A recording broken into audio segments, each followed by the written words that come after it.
What will be the prognosis for our local hospitals here with this new news of Medicaid cuts?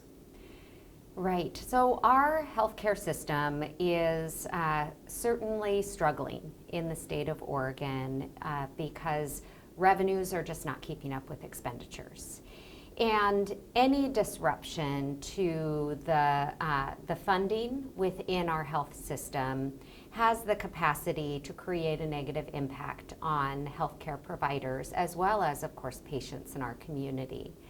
I think what's important to note is that though there will be some relatively, not that they don't have impact, but a smaller number of people will be impacted within the first several years of this bill.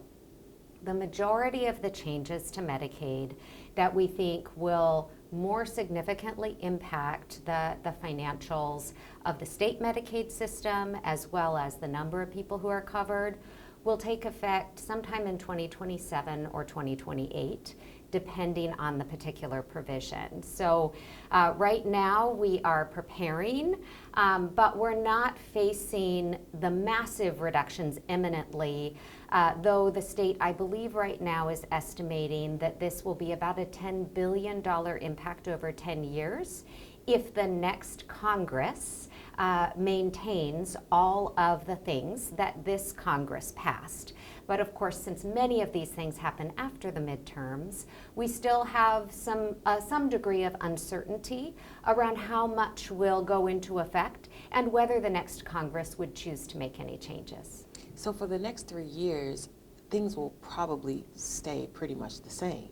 Where there could be the most impact would be in federal payments going to the state of Oregon. So I do believe that there will be some penalties associated with Oregon's coverage of everyone, regardless of documentation status, for the Medicaid program who is financially qualifying. And then there's some reduction in provider taxes that will take effect over the next couple of years, which is a part of how the state Medicaid system is funded. So then once those reductions go to the state has 4 choices. They can find revenue to make up the difference. They can reduce the number of people who are covered by Medicaid.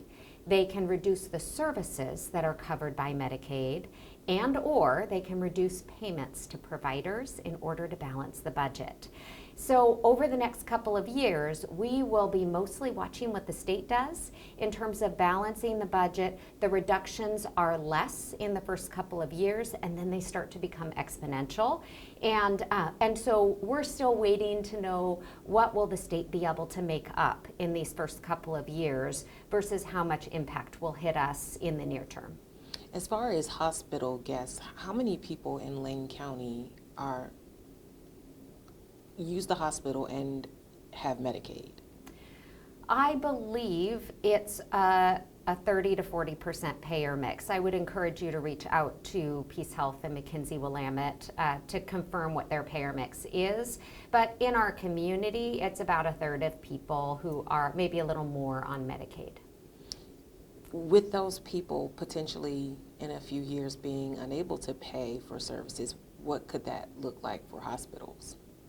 If there are fewer people who have insurance coverage, then hospitals will likely be paid less for the care that they provide those individuals, because of course hospital bills are expensive. Even those of us who have good jobs would have a hard time paying a hospital bill out of pocket.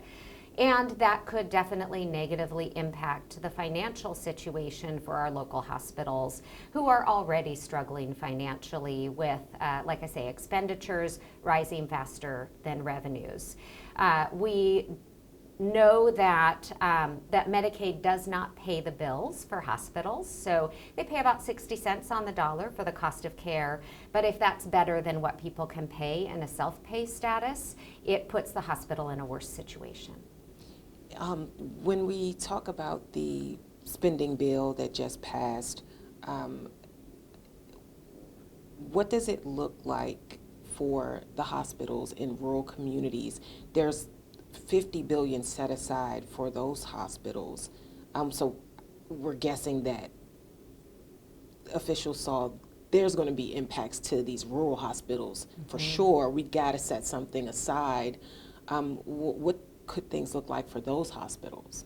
We do worry about access to care in rural communities. In particular, the federal government has historically invested a lot in providing higher reimbursement rates to healthcare facilities who operate in rural communities, because you just don't get the economies of scale when you have a tiny little hospital or a tiny little health clinic that you're running, and they often require a higher base rate of pay in order to stay in business.